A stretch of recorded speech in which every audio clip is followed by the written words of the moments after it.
정말 중요한 것은 만성염증이거든요. 그것이 암이나 심장병이나 관절염 또는 치매나 이런 여러 가지 증상들을 일으킬 수 있어요. 우리가 먹는 음식이나 구부정한 자세, 불규칙한 수면이나 수면 양이 적을 때에도 만성염증을 일으킬 수 있는 원인이 됩니다. 만성염증을 제거하는 데 효과적인 음식 첫 번째는 지식한상 구독자 여러분, 저는 마음을 진맥하는 한의사 이명택입니다.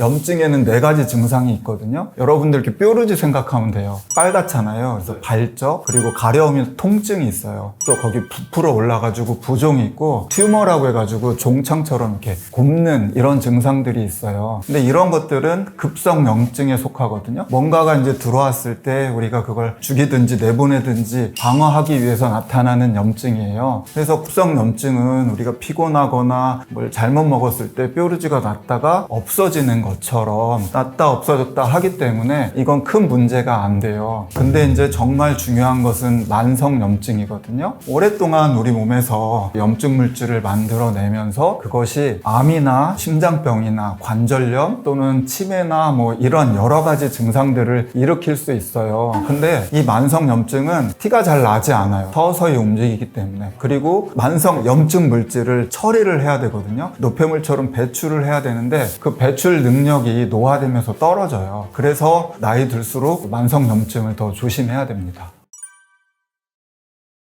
보통 이제 TV나 이런 데서 보면 스트레스를 원인으로 많이 해요. 그러나 이제 스트레스가 원인이 되는 거는 반은 맞고 또 반은 틀리거든요. 왜냐면은 스트레스를 딱 받으면 스트레스 호르몬이 우리의 교감신경을 자극하고 그 자극된 교감신경으로부터 염증이 일어나는 건 맞아요. 그렇지만 그 스트레스 말고도 굉장히 많은 만성염증을 일으키는 원인들이 있습니다. 첫 번째로 내장 지방이 쌓이거나 또는 혈관 중에 여러 가지 당질이나 지방이나 이런 것들이 혈관에 염증을 일으키기도 하고요. 두 번째로는 미세먼지나 또는 첨가물들이 있잖아요. 액상과당이니 색소니 그런 것들이 들어왔을 때 우리 몸에서는 걔네들을 배출하기 위해서 또 염증 반응이 일어납니다. 평소에 몸을 또 너무 많이 움직이지 않거나 이러면 몸에 있는 신진대사 능력이 떨어지잖아요. 노화되는 것도 마찬가지고 그때도 염증 물질을 배출하지 못해서 만성염증을 일으킬 수가 있습니다. 그리고 또 여러 가지가 있는데 우리가 먹는 음식이나 구부정한 자세, 불규칙한 수면이나 수면 양이 적을 때에도 만성염증을 일으킬 수 있는 원인이 됩니다.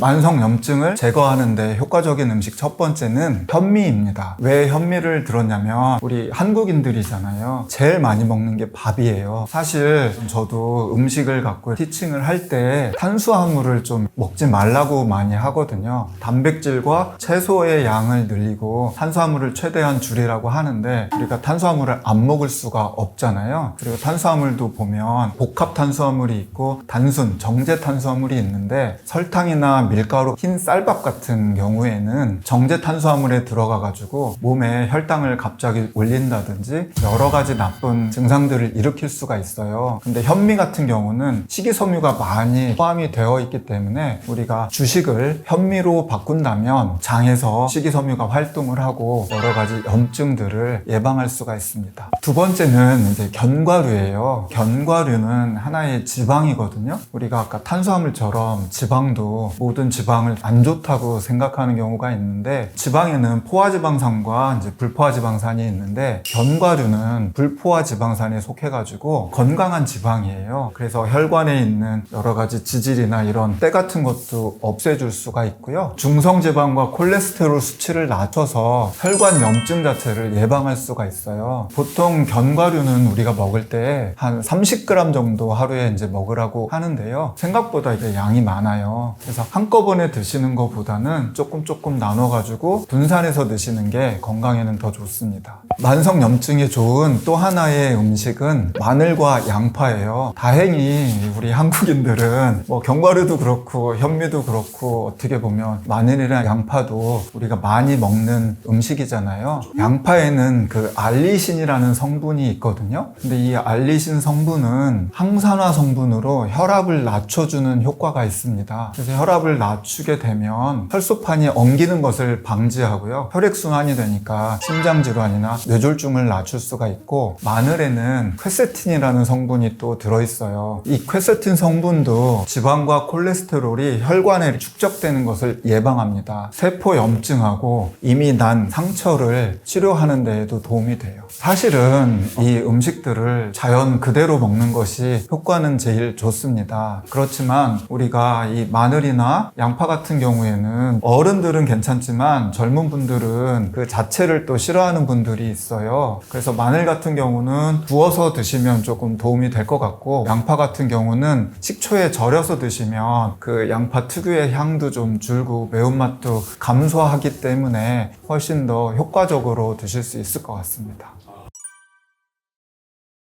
저는 편의점 음식들을 좋아하거든요. 이런 거 저런 거 이렇게 먹을 때도 있고 이렇게 좋은데, 고기를 가공한 것들 있잖아요. 소시지라든지 핫도그라든지 베이컨 같은 것들, 이런 것들은 만성염증을 유발하는 데에 많은 첨가물들을 가지고 있어요. 그래서 그런 것들은 좀 덜 드시는 게 좋을 것 같고요. 두 번째로는 정제 탄수화물이라고, 현미나 콩이나 이런 잡곡류들은 복합 탄수화물이어서 식이섬유도 많고 해서 서서히 소화되고 혈당도 서서히 올라가는 반면에, 정제 탄수화물, 얘네들은 이제 설탕으로 된 거라든지 또 쌀이라든지 밀가루로 된 음식들인데, 얘네들은 혈관 속에서 염증을 일으키기가 쉽고요. 혈당 스파이크를 일으킬 수가 있어요. 갑자기 혈당이 높아지면서 췌장이 무리를 한다든지 이런 여러 가지 상황을 통해서 또 염증을 유발할 수가 있으니까 정제 탄수화물은 피하는 것이 좋겠습니다. 마지막으로 맵고 짠 음식이 또 염증을 일으키기가 쉬워요. 우리가 사실 맵고 짠 걸 먹으면 위에도 부담이 되고 식도에도 부담이 되잖아요. 맵고 짠 음식은 좀 피하고 좀 섬섬하고 담담한 음식을 많이 드시는 게 좋을 것 같아요. 제가 음식에 대해서 말씀을 드렸잖아요. 음식 하면 마실 음하고 먹을 식, 이렇게 두 가지가 들어가요. 그래서 지금 뭐 마늘 먹고 견과류 먹고 이런 것들은 식에 들어가는 거고요. 음도 되게 중요해요. 우리 몸은 70%가 물로 이루어져 있잖아요. 그래서 물 마시는 것이 굉장히 중요한데, 아침에 일어나셔서 각을 한번 하시고 따뜻한 물 한 2잔을 마시고, 평소에 갈증 나기 전에 물을 잘 보충을 하면 물이 혈관 내에 움직이고 촉촉하게 하면서 그 염증 물질들을 잘 배출을 하거든요. 근데 이제 물이 적어지고 갈증을 느끼고 이렇게 되면 그 염증 물질이 쌓이면서 아무래도 만성 염증을 유발하는 상태를 만들게 되죠. 두 번째로는 잠자는 것이 굉장히 중요해요. 사실 병원에 이렇게 오시는 분들께 약을 먹고 뭐 음식을 바꾸고 이런 거 이전에 제일 중요한 게 잠 많이 자고 편한 거거든요. 근데 현대인들은 잠을 잘 안 자잖아요. 잠자는 시간이 좀 아깝고, 잠자는 것보단 영화 한 편 보고 드라마 한 편 보고 해서 스트레스 푸는 걸 좋다고 생각하는 분들도 있어요. 그렇지만 기본적으로 잠자는 시간을 최소 7시간 이상을 확보하는 것이 중요하고, 깊은 잠을 잘 수 있으면 자는 동안에 몸이 충전이 되고 그 충전된 힘으로 정상적인 활동을 하기 때문에 그래서 염증을 예방하는 데 도움이 됩니다. 수면 말고 또 중요한 거는 이제 움직이는 거예요. 운동. 일단 살이 찌면 이 지방세포는 비대하게 돼요. 커지게 되거든요. 그럼 커진 지방세포가 또 염증 물질 같은 것들을 분비를 합니다. 그래서 만성 염증을 일으키기가 쉽고요. 우리가 운동을 하면 지방세포는 사라지는 게 아니라 이렇게 비대했던 게 줄어들어요. 그러면 줄어든 만큼 염증 물질을 덜 배출하게 되겠죠. 그리고 또 하나, 나이가 먹게 되면 근 손실을 일으키게 되거든요. 근데 이 근이라는 게 우리 운동에서 생기는 가슴 근육이나 뭐 팔 근육 이런 것도 있지만, 침을 생기는 것도 하나의 근육의 역할이고, 위장이 움직이는 것도 근육의 역할이고, 뭐 눈 하나 깜빡이는 거, 피가 돌고 심장이 움직이는 것도 전부 근육의 역할이거든요. 그래서 근 손실을 예방하기 위해서 유산소 운동이나 근력 운동을 해주시고, 또 단백질도 잘 보충을 해가지고 근 손실을 예방하는 것도 염증을 예방하는 방법입니다. 우리가 만성 염증은 어떻게 보면 여러 질환을 일으킬 수 있는 하나의 원인이 될 수가 있거든요. 근데 제일 중요한 것이 우리가 이것을 간단하게 일상에서 습관으로 예방할 수가 있어요. 그래서 먹는 것, 잠자는 것, 운동하는 것, 이 세 가지가 어떻게 보면 기본인데 지키기가 어려워요. 잠자는 거 조금 젊은 분들은 매일매일 30분 더 자고 1시간 자는 게 힘들어요. 그러니까 월요일날 출근을 해야 되면 일요일날 저녁에는 한 9시쯤 자리에 눕는다든지, 그리고 수요일이나 화요일이나 하루 조금 일찍 오는 날 더 잠을 주무신다든지 해가지고 이틀 정도만 더 잠을 보충하면 잠이 이제 충분해질 수 있고요. 또 이제 중년이 되신 분들은 어차피 시간이 젊은 분들보다 많으니까 잠에 더 신경을 써서 충분히 주무시면 좋을 것 같고, 운동도 유산소 운동하면 여러 가지가 있잖아요. 수영도 있고 걷기도 있고 달리기도 있고 근력 운동에도 여러 가지가 있는데, 자기의 상황에 맞게 해서 뛰는 게 불편하신 분들은 이렇게 1시간을 걷는다든지, 처음에는 30분부터 걷다가 10분 늘어가는 방법이 있고요. 그걸 해보면 우리가 그냥 말로 들었을 때는 굉장히 불편해 보이고 힘들어 보여요. 그렇지만 걷다 보면 다리도 튼튼해지는 것 같고 근육이 붙은 것 같고 걷는 느낌도 다르고 체형도 바뀌고 이러면서 건강해지니까 하나하나 실천을 하는 게 필요할 것 같습니다.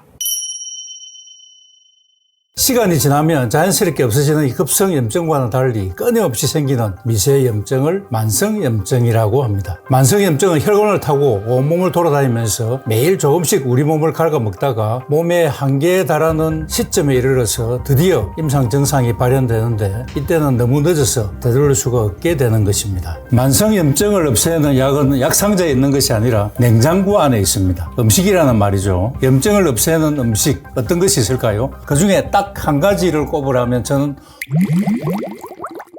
안녕하십니까. 지식한상 구독자 여러분, 저는 통합암치료의사 김진목입니다. 염증은 신체의 방어작용 중 하나로 생태 조직의 손상을 치유하거나 외부의 침입체에 대해서 방어하는 우리 몸의 방어입니다. 급성염증은 빨갛게 붓고 열이 나고 아프고 고름이 나는 것들을 떠올리시겠지만, 만성염증은 다릅니다. 미세먼지, 고혈당, 고혈압, 식품 첨가물, 스트레스 등 다양한 원인으로 몸과 마음이 혹사당하면 염증성 단백질이 아주 조금씩 만들어져서 염증이 발생하게 됩니다. 시간이 지나면 자연스럽게 없어지는 이 급성염증과는 달리 끊임없이 생기는 미세염증을 만성염증이라고 합니다. 급성염증과는 달리 자각증상이 거의 없기 때문에 방치하기 쉬워서 만성질환을 키우는 원인이 됩니다. 만성염증은 매일 조금씩 우리 몸을 갉아먹다가 몸의 한계에 달하는 시점에 이르러서 드디어 임상증상이 발현되는데, 이때는 너무 늦어서 되돌릴 수가 없게 되는 것입니다. 만성염증은 혈관을 타고 온몸을 돌아다니면서 신체를 손상시키고 세포 노화와 변형을 일으키고 면역 반응을 지나치게 활성화시켜서 면역계를 교란시킵니다. 비만, 당뇨병 등 대사질환으로부터 섭진, 건성 같은 피부질환, 그리고 류마티스 관절염, 천식 등 자가 면역질환까지 유발할 수가 있습니다. 만성염증은 암 발병률을 높이기도 합니다. 서울대병원 건강정진센터 연구에 따르면 만성염증 수치가 높은 사람은 낮은 사람보다 암 발생 위험이 남성은 38%, 여성은 29% 증가했다고 합니다. 만성염증은 뇌세포를 파괴해서 우울증, 알츠하이머 치매도 일으킬 수 있습니다. 이 외에도 잇몸질환, 대장염, 지루성 피부염 등 각종 염증 질환도 유발합니다. 만성염증이 생기는 원인은 비만, 잘못된 자세, 만성 스트레스, 고열량 식사, 액상과당의 섭취, 운동 부족 등입니다. 불이 기름을 만나면 잘 타는 것처럼 만성염증은 지방이 있으면 급증합니다. 그중 배에 있는 내장지방이 특히 어렵습니다. 지방세포는 아디포카인이라고 하는 염증 물질을 분비하고, 이는 신진대사를 방해해서 지방을 더 쌓이게 만들어서 염증과 지방의 악순환이 초래되게 됩니다. 고열량 음식에 포함된 지방 성분은 혈관을 손상시키고 염증 물질을 유발시키고, 액상과당은 혈액 속 단백질과 엉겨 붙는 현상이 빠르게 일어나는데, 당과 단백질이 엉겨 붙은 것을 최종 당화산물, 즉 AGE라고 부르는데, 이 AGE는 염증 물질을 생산합니다.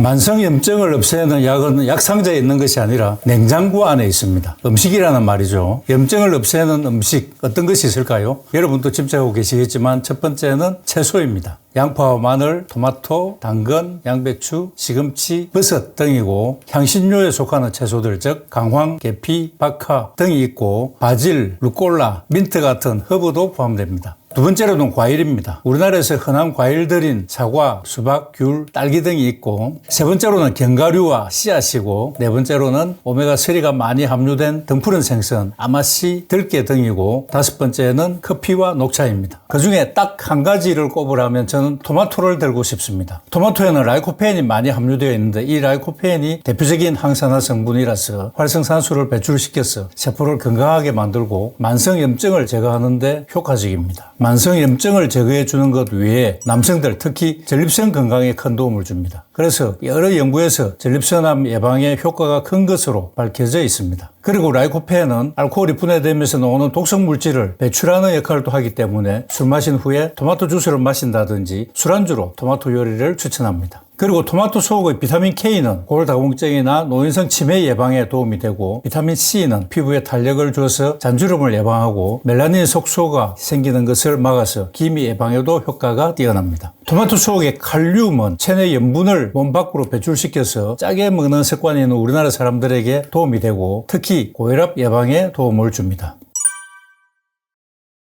토마토는 생으로 드셔도 익혀서 드셔도 좋습니다만 주 성분인 라이코펜을 많이 흡수하려면 익혀서 먹을 것을 추천합니다. 라이코펜은 익힐수록 함량이 증가되기 때문입니다. 지용성이기 때문에 익히는 것과 함께 기름과 함께 먹는 것이 좋습니다. 그 다음에는 껍질째 먹는 것입니다. 왜냐하면 라이코펜은 과육보다 껍질에 많이 들어있기 때문입니다. 그래서 토마토를 요리할 때는 잘 씻은 뒤 껍질을 벗기지 말고 통째로 데치거나 찌거나 프라이팬으로 볶는 요리가 좋고 요리 중이거나 요리 후에 올리브오일이나 들기름을 섞어주면 좋겠습니다. 그런데 들기름은 산패되기 쉽기 때문에 요리 중에는 사용하지 말고 요리가 완성된 후에 뿌려야 합니다. 토마토의 껍질이 질겨서 식감이 좋지 않기 때문에 익혀서 껍질을 벗긴 후에 요리하시는 분들이 많으시죠. 껍질에 라이코펜이 많기 때문에 껍질을 꼭 드시기 바랍니다. 정 소화가 안 되시면 갈아서 드시는 것을 추천합니다. 토마토는 여름 채소에 속하지만 요즘에는 비닐하우스에서 연중 재배되기 때문에 사계절 볼 수 있습니다만 겨울철에는 가격이 비싸죠. 그래서 큰 토마토 말고 방울토마토를 추천합니다. 방울토마토는 큰 토마토와 달리 연중 언제나 구할 수 있기 때문입니다. 그리고 아까 라이코펜이 껍질에 많다고 그랬죠. 큰 토마토 한 개와 방울토마토 여러 개를 비교하면 껍질이 어디에 많을까요? 방울토마토에 많겠죠. 그리고 큰 토마토는 덜 익은 상태일 때 수확을 해서 후숙시켜서 매장에 놓으지만 방울토마토는 빨갛게 잘 익었을 때 수확하기 때문에 라이코펜 성분이 더 많이 들어있겠습니다. 그래서 방울토마토를 더 추천합니다. 덜 익은 토마토는 색깔이 파랗죠. 이 파란 토마토에는 감자싹에 있는 것으로 알려져 있는 솔라닌이라는 독소가 있기 때문에 먹지 않도록 해야 합니다. 솔라닌은 285도에서 분해된다고 합니다. 그러니까 보통의 요리 온도에서는 분해되지 않으니까 가열해도 없어지지 않는다 하는 걸 유념하셔야 하겠습니다.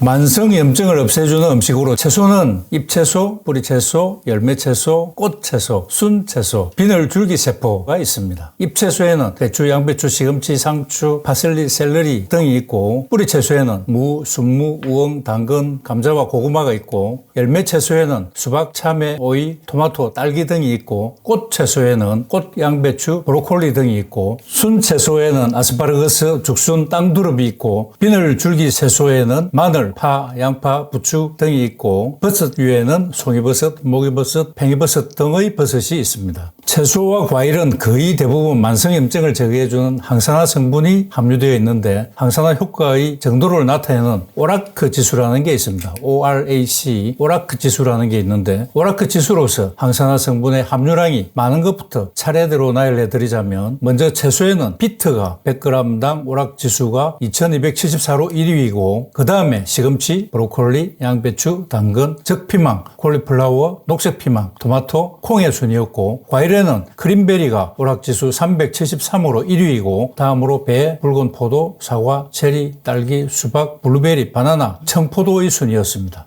채소는 생으로 드시나 익혀서 드시나 비슷하지만 당근, 토마토, 브로콜리는 익힐 때 식물 영양소의 함량이 훨씬 더 많아진다고 하니까 익혀서 조리하시는 것이 좋겠습니다. 그리고 식물 영양소는 지용성이기 때문에 조리하거나 먹기 전에 기름을 조금 섞어주는 것이 흡수를 도울 수 있습니다. 다른 채소들은 생으로 조리하는 것이 좋지만 시금치는 신장결석을 초래할 수도 있기 때문에 살짝 데쳐서 섭취하는 것이 좋습니다. 과일은 생으로 섭취하는 것이 비타민C와 효소의 흡수를 위해서 좋겠습니다. 아까 최종 당화 산물 AG 말씀드렸는데 AG를 만드는 단당류, 예를 들어서 부드러운 빵, 과자, 패스트푸드 등의 단당류와 기름진 육고기와 육가공 제품, 그리고 술, 이 세 가지가 만성염증을 잘 초래하는 세 가지 음식입니다. 2020년 하버드 의대에서 발표한 스페셜 헬스 리포트 만성염증을 없애는 방법이라는 리포트를 보면 첫째, 항염식품을 섭취하기입니다. 앞에서 항염식품에 대해서 자세히 설명드렸습니다. 채소, 과일, 견과류, 오메가3 녹차와 커피라고 말씀드렸고, 둘째는 장내 미생물을 관리하기입니다. 장내 유익균들의 먹이가 되는 다당류나 섬유질 식품을 많이 섭취하고 유해균의 먹이가 되는 기름진 음식과 패스트푸드를 피하는 것이 좋습니다. 세 번째는 적절한 운동이고, 네 번째는 충분한 수면, 다섯째는 금연, 여섯째 절주, 일곱 번째 만성 스트레스 극복이고, 마지막으로 염증을 줄여주는 건강보조식품 섭취하기인데 여기에는 커큐민, 생강, 클로로겐산, 오메가3 등이 있습니다. 수면이 부족하면 피로가 증가되고 체중도 증가하며 심폐기능 저하와 만성염증까지 신체 전반에 대해서 부정적인 영향을 끼칠 수 있다고 합니다. 실제 임상시험에서 수면 부족 시에 염증 수치인 CRP치가 높게 나온 결과를 보여서 하루 7시간 정도의 충분한 수면을 취하는 것이 만성염증을 예방하는 데 중요한 것으로 밝혀져 있습니다. 수분이라고 하면 마시는 액체류 전부를 떠올릴 수가 있는데 여기서 수분은 말 그대로 물입니다. 보리차나 감입차는 생수처럼 마셔도 되지만 녹차나 옥수수 수염차, 커피에는 카페인이 함유되어 있기 때문에 적당히 마셔야 합니다. 수분 섭취가 충분히 이루어지면 세포 내에 노폐물과 독소를 밖으로 빼내는 역할을 해줍니다. 몸에 물이 부족해지면 이런 노폐물이 계속해서 몸에 축적되어서 혈액이 탁해지기 때문에 수분을 충분히 섭취해서 노폐물의 흐름을 원활하게 만들어야 합니다. 물론 단순히 생수만 의미하는 것은 아닙니다. 과일과 채소 속에는 적어도 70% 이상이 물로 구성되어 있기 때문에 생채소나 과일을 충분히 섭취한다면 물을 좀 적게 마시더라도 충분한 양의 수분을 섭취하는 것과 마찬가지가 될 수 있습니다. 이래저래 채소와 과일은 만성염증 제거에 중요하다고 말씀드릴 수 있겠습니다. 이 만성염증이 이제 오래되면 여기저기 통증이 생기고 종양도 생길 수 있고 마지막 종착점이 암이 되는 거예요. 만성염증은 음식으로 예방이 충분히 가능합니다. 우리가 먹는 음식 중에 항산화 성분이 많이 들어있는 많이 드시면 염증을 억제하는 데 굉장히 도움이 됩니다.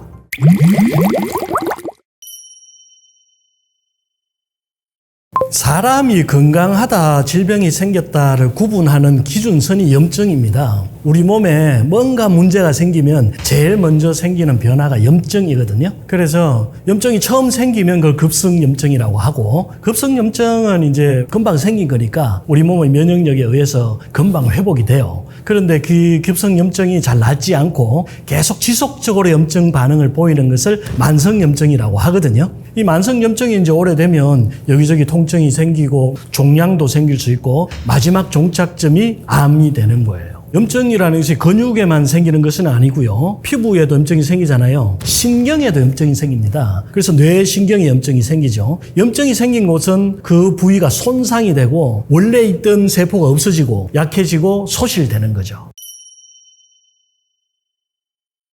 염증을 일으키는 요인은 몇 가지가 있죠. 제일 큰 게 이제 어디 부딪혀서 다친다든지 하면 조직 손상이 오고 그 조직 손상이 온 것을 고치기 위해서 염증이 생기는 거예요. 그 다음 두 번째가 이제 음식이죠. 내가 먹는 것에 의해서 혈액순환을 타고 가다가 영양 손실이 생긴다든지 영양광이 생기면 막히거나 뭐 뚫리거나 해서 염증이 생기는 것이고, 염증을 유발하는 음식은 크게 두 가지만 딱 꼽으면 되는데요. 첫 번째는 당분이에요. 아까 말씀드린 말씀드린 대로 혈당이 올라가서 혈액이 정체되는 곳에는 다 염증이 생길 수 있거든요. 그래서 탄수화물을 줄이는 것이 가장 중요하고요. 두 번째는 기름인데 기름도 좋은 기름이 있고 나쁜 기름이 있잖아요. 여기서 말하는 기름은 트랜스 지방이에요. 그러니까 수소가 결합된 나쁜 지방, 그 지방 섭취를 줄여주셔야 되고, 트랜스 지방 많이 포함된 음식은 육가공품, 소시지 같은 것들하고 그 다음에 마요네즈가 있죠.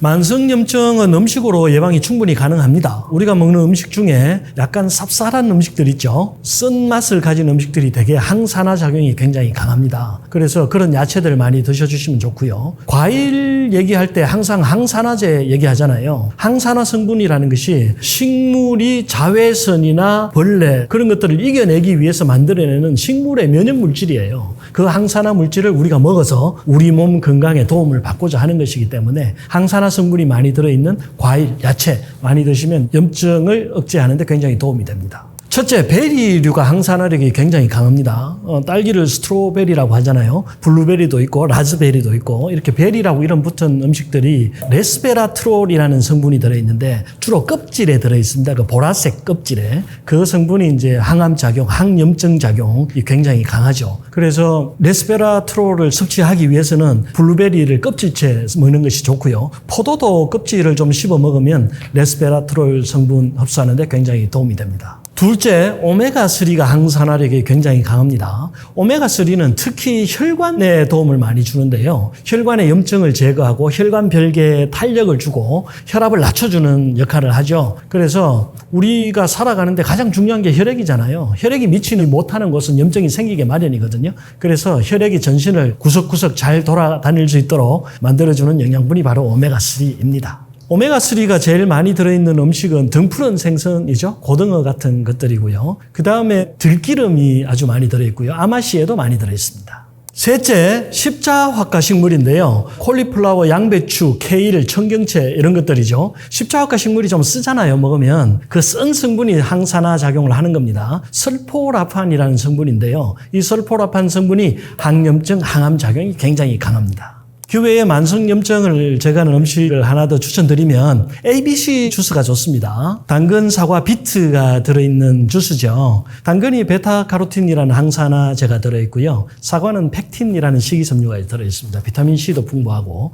그다음 비트가 굉장히 중요한데요. 이 비트에 혈관을 확장시키고 어혈을 제거하는 성분들이 많이 들어있습니다. 과일이나 야채를 먹는 방법이 두 가지가 있는데요. 믹스기로 갈아서 전체를 먹는 방법이 있고 착즙을 해가지고 국물만 짜내고 찌꺼기는 버리는 방식이 있죠. 근데 저는 착즙은 권하지 않습니다. 왜냐하면 과일이나 야채에 있는 식이섬유가 굉장히 중요한 영양소 중에 하나거든요. 사람은 식이섬유를 분해해서 흡수할 수 없습니다. 그냥 똥으로 다 나오죠. 똥을 만들기 위해서 식이섬유가 필요해요. 식이섬유가 없으면 이 변이 굳어지질 않습니다. 그리고 또 식이섬유가 있어야 장 운동이 증가하거든요. 설사를 할 때도 식이섬유가 있어야 수분을 흡착해서 변이 묽어지는 것을 방해해주고요. 그 다음에 식이섬유가 중요한 것은 유산균의 먹이가 돼요. 유산균이 식이섬유가 없으면 잘 생육을 하지를 못합니다. 그래서 과일을 먹을 때, 채소를 먹을 때는 식이섬유를 같이 먹어야 완전한 영양분을 흡수하는 겁니다. 착즙을 하게 된 비타민이나 미네랄을 먹을 수 있지만 실제로 가장 중요한 것을 버리는 것과 같죠. 생강도 만성염증을 제거하는 데 굉장히 도움이 되죠. 우리가 먹는 향신료들이 되게 매운맛을 내죠. 생강, 양파, 후추 이런 것들. 이 매운맛이 세균을 죽이는 항균 작용이 굉장히 강합니다. 되게 항균 작용이 있는 음식들이 항바이러스 작용도 강하고 소량 섭취했을 때 이 세포들을 깨워주는 작용을 해요. 그래서 면역력을 향상시켜줍니다.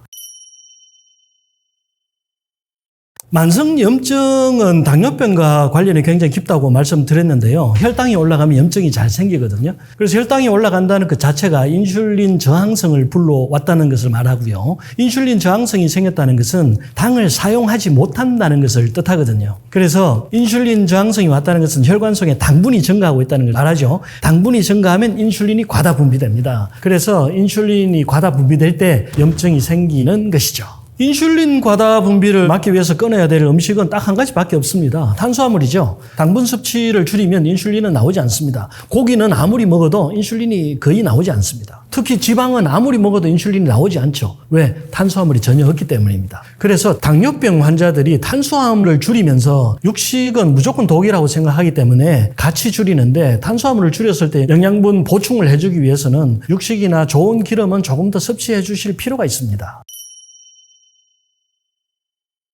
네, 만성염증을 일으키는 주 원인이 탄수화물이라고 했잖아요. 당분이 올라가고 인슐린 분비가 증가하면은 염증이 생길 수밖에 없거든요. 그것을 이제 보충해주는 영양소가 지방이에요. 그러니까 매일 뭐 삼겹살 먹고 뭐 무슨 구워서 먹고 튀겨 먹고 이렇게 하라는 것이 아니라 좋은 지방을 많이 먹으라는 것이죠. 들기름도 있고 올리브유도 있고 아보카도 오일도 있고, 그 다음에 고기를 먹을 때 조금씩 붙어 있는 기름 정도는 먹어도 우리 몸 콜레스테롤 함량이나 뱃살 같은 데 큰 영향을 주지 않습니다. 대신 운동 많이 하시면 됩니다. 사실 지방이 부족해서 병이 생기는 분들이 굉장히 많습니다. 우리 몸에서 지방 제일 많은 곳이 두 군데가 있거든요. 하나는 배죠, 뱃살. 그다음에 두 번째는 뇌예요. 이 뇌신경은 거의 다 지방질입니다. 그래서 지방이 부족해지면 신경이 먼저 쇠약해집니다. 그래서 기억력 떨어지고 판단력 떨어지고 치매도 올 수 있는 거고 뇌졸중도 올 수 있는 거죠. 그래서 좋은 지방은 충분히 섭취해 주셔야 건강을 유지하는데 더 도움이 되고요. 우리가 나이 들면 빠지는 게 뭐죠? 성호르몬이 줄어들잖아요. 여성들 같은 경우에는 여성 호르몬이 줄어드니까 갱년기 오고 골다공증 온단 말이죠. 그것을 보충해 주기 위해서라도 지방 섭취를 줄이면 안 되죠. 네, 지방을 섭취할 때 가장 주의해야 될 것이 너무 과식하는 것이죠. 그리고 너무 빨리 흡수되는 것을 막아줘야 되거든요. 그래서 같이 먹으면 좋은 음식이 식이섬유예요. 그래서 과일이나 야채를 같이 먹으면 좋은 거죠. 우리나라 사람들 고기 먹을 때 항상 뭐 쌈이나 채소들 같이 먹잖아요. 그게 굉장히 좋은 방법입니다. 지방은 섬유질과 같이 들어가면 섬유질에 지방이 흡착이 되기 때문에 천천히 흡수될 수 있도록 도와주고요. 지방에 없는 영양소들이 과일이나 야채에 다 들어있죠. 비타민들, 미네랄들 함께 섭취해 주시면 굉장히 좋습니다. 이 만성염증 환자들이 가장 두려워하는 것이 통증이거든요.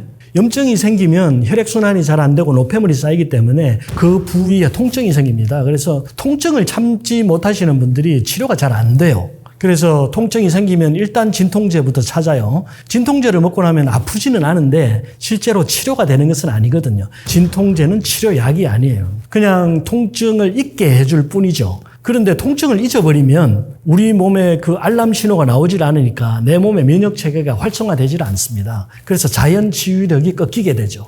그래서 약간의 통증은 참아주시는 것이 치료하는 데 더 도움이 된다. 그 부분 좀 주의해 주시면 좋겠습니다. 사람은 먹는 것이 굉장히 중요하죠. 내가 먹은 음식이 내 몸의 구성 성분이 되는 거예요. 어제 먹은 라면 중에 일부가 내 몸의 일부가 되는 거예요. 1930년대에 쇤하이머라는 과학자가 실험을 했는데요. 먹은 음식이 곧바로 우리 몸의 분자 수준에서 교체가 된다고 합니다. 라면에 들어있는 수소, 산소, 질소가 내 몸에 들어오면 조금 있으면 그게 손가락, 발가락에 있는 세포의 성분으로 바뀐다는 거예요. 그래서 내가 뭘 먹느냐가 내 몸을 구성하는 것이기 때문에 조금 더 좋은 음식을 먹는 것이 건강을 유지하는 데 더 중요하다. 이렇게 생각해 주십시오.